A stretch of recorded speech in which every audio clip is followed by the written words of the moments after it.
अस्सलाम वालेकुम। मेरा नाम है ज़ीशान दहिया राजपूत। आज हम बात करेंगे बीमारी के ऊपर और जानना चाहेंगे इस्लाम में बीमारी का क्या मुकाम है। बीमारी रहमत है, आजमाइश है या अज़ाब है? आइए इस्लाम के रूह से इसको जांचने की कोशिश करते हैं। सूरत बकरा आयत नंबर 155 वलनब्लुवन्नकुम बिशैइन मिनल खौफि वल जूअ व नक्सिम मिनल अम्वालि वल अनफुसि वस्समरात वबशिरिस साबिरीन। और हम तुम्हें ज़रूर आजमाएंगे कुछ भूख, खौफ, जानों, मालों और फलों की कमी की वजह से। सब्र करने वाले को खुशखबरी दे दीजिए। दुनिया की हर हालत, खुशी हो या गम, सेहत हो या बीमारी, अल्लाह के नज़दीक एक मकसद के तहत आती है। बीमारी बज़ाहिर हमें एक तकलीफ दह चीज़ लगती है, लेकिन कुरान और हदीस की रोशनी में इसको अल्लाह की एक नेमत कहा गया है। ये हमें रूहानी तौर पर मजबूत करती है। सूरत शुरा आयत नंबर 30 तुम्हें जो भी मुसीबत पहुंचती है वो तुम्हारे अपने हाथों के अमल की वजह से पहुंचती है। अल्लाह बहुत सी बातों को माफ़ फरमा देता है।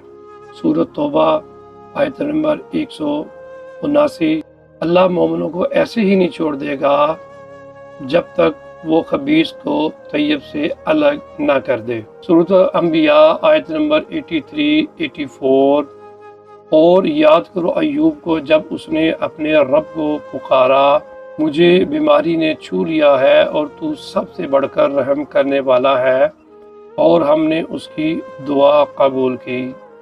कुरान की रूह से जो हमने कुछ आयत का तर्जमा समझने की कोशिश की है, तो उसमें बीमारी को अल्लाह ने एक नेमत कहा है। बीमारी को आप बुरा मत जाने, ये आती है, ये हमें पाक करने की आती है, ये हमें रूहानी तौर पे मजबूत करने के लिए आती है, ये हमें अल्लाह के नज़दीक करने के लिए आती है, हमारे गुनाहों से हमें छुटकारा दिलाने के लिए आती है।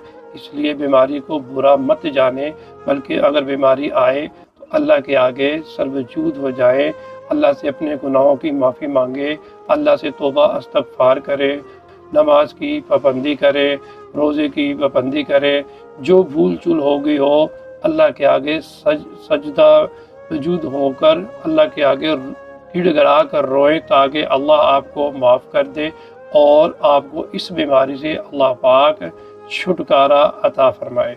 अल्लाह आपका हामी व नासर हो। अस्सलामु अलैकुम।